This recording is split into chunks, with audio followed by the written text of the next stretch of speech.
The Firelight Fairy Book, The Master Mariner, by Henry Beston.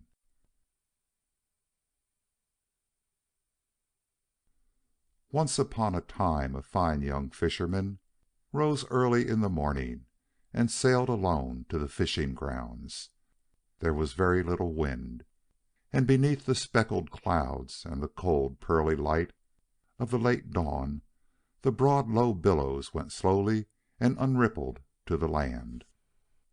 The fisherman cast anchor and threw overboard his lines. Suddenly his boat moved uneasily, and close to its side the oily surface of the pale sea broke into a tumbling mass of foam. In the heart of the troubled waters the fisherman beheld, to his great astonishment, a man clad in a strange garment of gleaming black scales, struggling with an enormous scarlet fish. A battle of life and death they fought, the man of the sea trying to stab the fish with a short dagger of shining steel, the fish trying, wolf-like, to tear at the body of its enemy. Now with a swift lash of its bright scarlet body the fish would rush at the man, now with a long sure stroke of his powerful arms the man would escape the attack. Suddenly the fish hurled itself clear out of the water, and falling against the man, struck him a terrible blow with its tail. Then the ocean man, who was stunned for a moment, would have perished had not the young fisherman swiftly seized his spear and plunged deep into the body of the fish. Mortally wounded, the scarlet creature sank through the sunless waters, the dark blood flowing from its side. The man of the sea clutched the rail of the boat with his webbed hands, and said to the fisherman, "I am the king of the caves of the sea. I owe you my life. You shall have a reward. Take this little silver fish. It will bring you good fortune, and should you ever be in deadly peril, you have but to cast it into the sea, and it will come and find me." The fisherman thanked the king of the caves and took the silver fish. It was about the length of your little finger, and had pale moonstones for its eyes. The fisherman hung the talisman on a chain and wore it round his neck. From that morning on everything prospered with the youth. His boat never leaked, he was never caught in a storm, and the fish came to his lines and nets the instant he threw them overboard. Within a year or two he had grown so rich that he was able to buy the finest merchant ship in the world, and became a master mariner. Surely no more splendid fellow than this gallant young captain was ever found on the seven seas. He sailed to cold and foggy Flannel Land, where the inhabitants all have incurable head colds and have no other cloth but red flannel. He traded in the ports of gorgeous Velvet Land, whose inhabitants dress in velvet and cover their walls with velvet hangings and their floors with velvet rugs. One pleasant morning, running before a fine westerly breeze, he came to the eastern islands. Down the streets of the bazaar walked the master mariner, followed by those who had articles to sell. Some showed him bright-colored birds which they had caught in the forests. Others waved squares of figured cloth and called upon him to buy them. Others still offered strange flasks and bottles of brass and gleaming copper. At the end of the street the master mariner discovered a little quiet counter on which lay some dozens of puffy and distended brown leather bags. "What are these?" said the master mariner to the tall lean man with beady brown eyes who was in charge of the shop. "These are breezes, Master Captain," replied the shopman. "If you are going south, here is a bag of very reliable northwest wind." He picked up one of the brown bags. "If you are going east, here are some of the best assorted westerly gusts. I am selling them at a very low price today, in fact, at less than they cost me. What will you have?" "I'll have a smart easterly," replied the master mariner. He put down 50 gold pieces on the counter, took the bag which the shopman gave him, and walked away. Now all these leather bags looked very much alike, and instead of selling the Master Mariner a brisk easterly breeze, the shopman had made an error and sold him a frightful storm. Again the Master Mariner went to sea, but luckily for him, he put the imprisoned storm away in a locker, intending to use it on some other voyage. Presently he came to Silk Land, loveliest of all the Cloth Islands. There the inhabitants dressed only in the finest silks. The roofs and walls are covered with layers of silk. The sun always shines, and pretty birds with silken plumage chatter in the fern-like trees. Now the island of Silk Land was at this time ruled by the prettiest of princesses. She was about 18 years old. She was tall for her age, and her eyes were quite the loveliest shade of brown. When the Master Mariner's fine ship came into the harbor of Silk Land, cleaving the turquoise water, with the bright sun shining on her silvery white sails, the Princess happened to be resting under a silken awning on the roof of her palace. Catching sight of the ship, the Princess cried to her companions, "See what a fine ship is coming into port! She must be laden with many wonderful things. Send word to the captain that I intend to visit her to-morrow morning." The next morning, sure enough, the Princess paid a visit to the ship, which lay at a wharf below the palace. In honor of the Princess's coming, everything had been swept, scrubbed, and brightened, and gorgeous carpets from the eastern islands covered the decks. In shaded nooks, under costly tapestries, lay the treasures of the cargo, wonderful cloths and spices from the eastern islands, vessels of gold and silver from the Adamant Mountains, and jewels from the desert of the Moon. Now scarcely had the Master Mariner set eyes on the Princess than he began to think her quite the most wonderful person he had ever beheld. As for the Princess, scarcely had the Master Mariner directed 2 or 3 respectful and somewhat tender glances in her direction than she began to believe him quite the most gallant youth she had ever seen. She gave orders that several of the marvels be brought to her palace, and was looking about for something else when her eyes chanced to fall upon the silver fish that the Master Mariner was wearing. "Pray, what is that little silver fish?" asked the Princess. "A mere trifle which a friend once gave me," replied the Master Mariner, reading in the Princess's eyes and demeanor that she desired the talisman. "If your Majesty would only deign to accept it, it is yours." And blinded by the Princess's eyes, he gallantly, but somewhat incautiously, took the silver fish from its chain and gave it to the Princess, who laughed prettily and accepted the gift.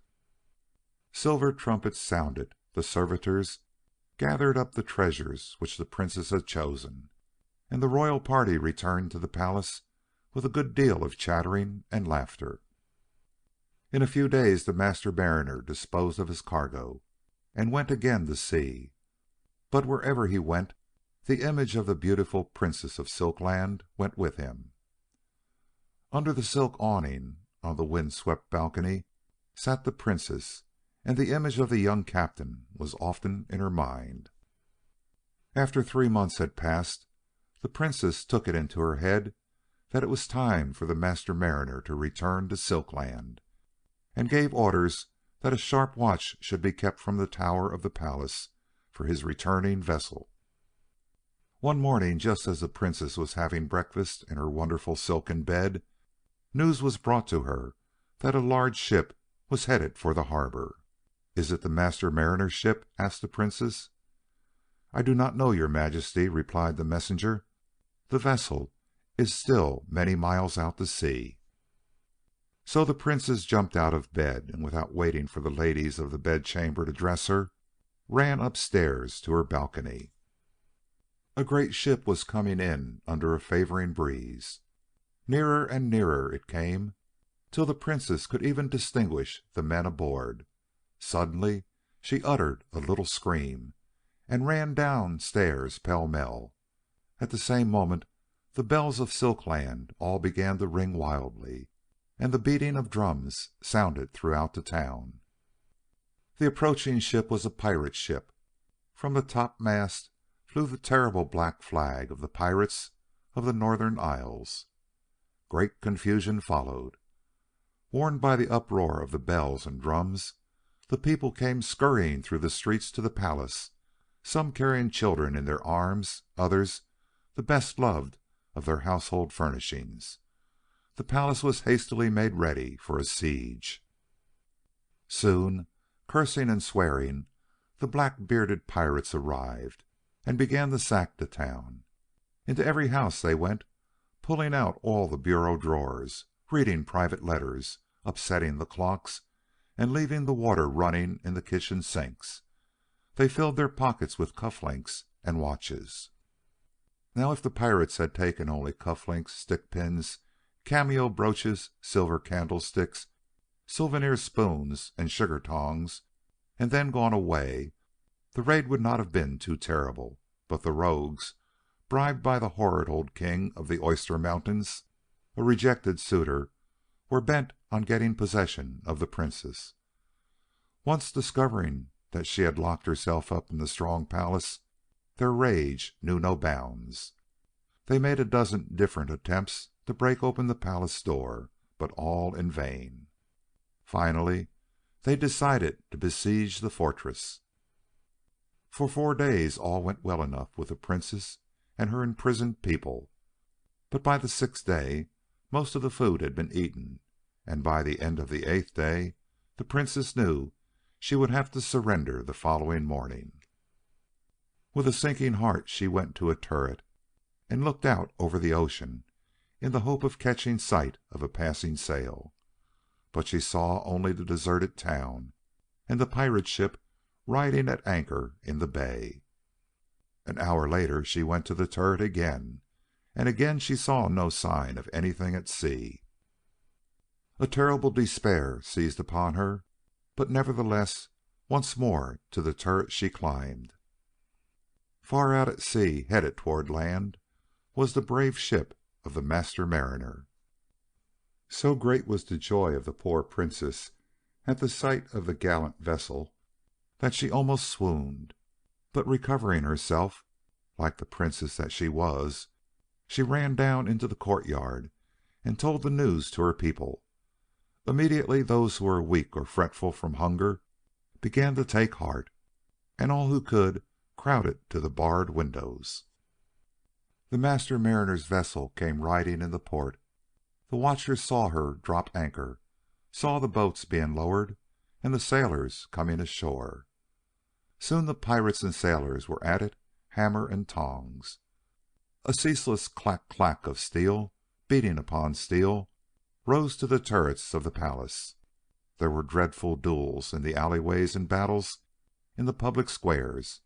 Alas, just as the sailors were carrying the day, the Master Mariner received a blow on the head which knocked him insensible, and the mariners, disorganized by the loss of their chief, were soon surrounded and taken prisoner.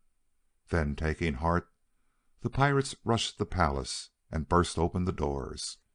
When the rogues had taken everything on which they could lay their hands, they brought the prisoners and the plunder to the marketplace. "Shall we bind all these people and take them aboard?" asked the pirate. "No," roared the one-eyed pirate chief. "Take only the princess and that rogue of a Master Mariner." The people now began to cry, "Oh, don't take the princess, our dear princess!" But all their prayers were useless. Now, because the Master Mariner's ship was far more swift and beautiful than the pirate ship, the pirates, after setting fire to their own vessel, abandoned her and put their plunder on board the Master Mariner's vessel. The following morning, leaving the people of Silk Land robbed and mourning, the pirates sailed away. Within a few hours all signs of land had disappeared. The sea was as black as ink. Against the horizon's edge the great waves were leaping and breaking into foam.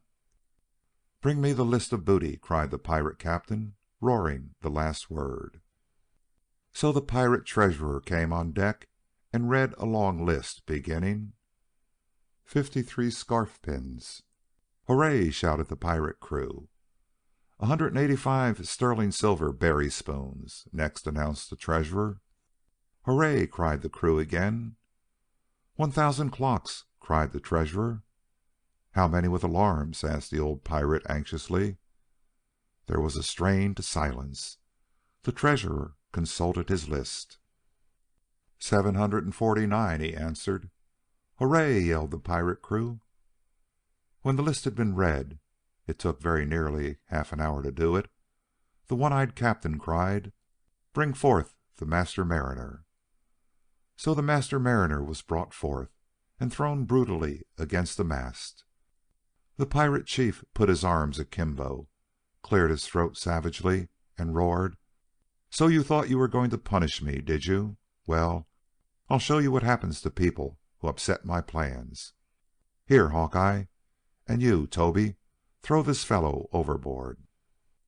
Hearing this awful order, the Princess screamed and would have run to the Master Mariner had not rude hands restrained her. Splash! The mariner fell into the inky sea. Swift as a bird, his own ship went by him. He saw the mocking face of the pirate chief leering at him from over the rail. In a few minutes he was alone, all alone, in the wide, wide sea.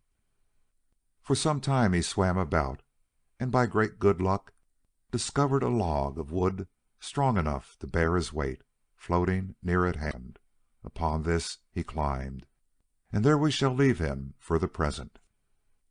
When the captain had disappeared from sight miles behind, the pirate chief walked over to the Princess, and looking at her, said sneeringly, "Well, my beauty, are you going to make up your mind to be the wife of the King of the Oyster Mountains?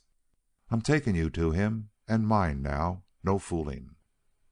The Princess shrank from him with horror, and as she fell back, the sun gleamed on the silver fish she was wearing at her throat. The pirate chief made a rude snatch at it. The Princess, however, was quicker than he, and hit him a good box on the ear. "Ow!" cried the chief, dancing up and down with rage. "I'll fix you, you ill-tempered minx! Here, somebody tie this girl to the mast for the rest of the day, and give her nothing but bread and water." In obedience to his order, the Princess, with her arms tied by the wrists behind her back, was lashed to the mast. When she had been securely bound, the chief, whose ear was still tingling, took the silver fish. He was looking at it when he saw something which made him drop the fish on the deck. Out of the forecastle door thick clouds of black mist were rolling, exactly as if the hold of the ship were on fire.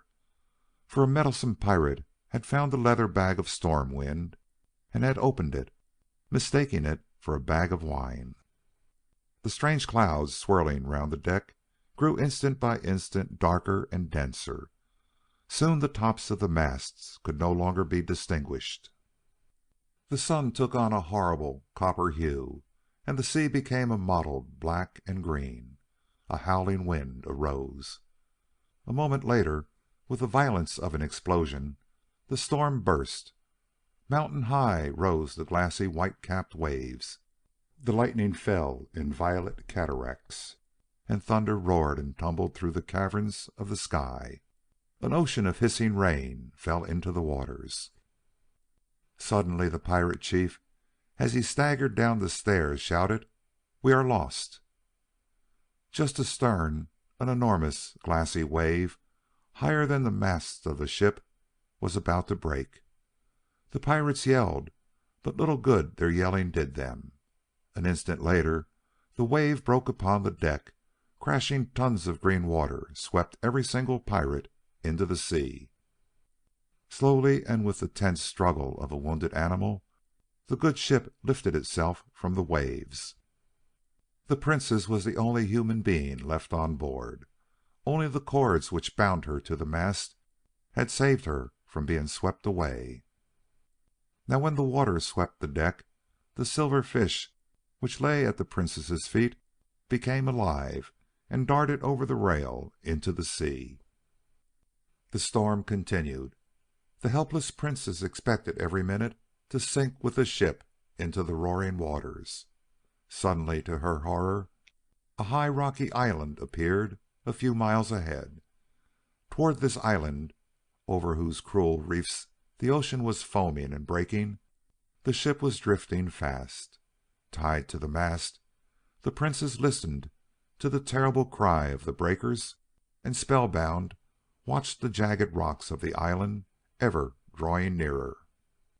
Now, while the princess was in this terrible situation, the Master Mariner, who had been blown before the storm like a feather, also came in sight of the rocky island. The instant he caught sight of the shore and heard the roaring of the breakers, he knew that he could not hope to reach the land. He was on the edge of the reefs when the king of the caves of the sea, who had been summoned by the silver fish, rose out of the water beside him, and taking him in his webbed hands, swam with him to a place of safety. Just as they reached the shallows, the mists of the tempest parted, and driving through the darkness and the storm, headed for the reefs, came the Master Mariner's ship with the princess tied to the mast. "Oh, save her! Save the princess!" cried the Master Mariner. The king of the caves of the sea stretched out his hand over the island and uttered a strange and mysterious word. So awful was its power that the rocky cliffs split open, forming a safe and sheltered harbor. Into this port came the ship, safe at last as a bird in its nest. So the Master Mariner, the princess, and the ship were all wonderfully preserved, and when the storm was over, the king of the caves saw them home to Silkland.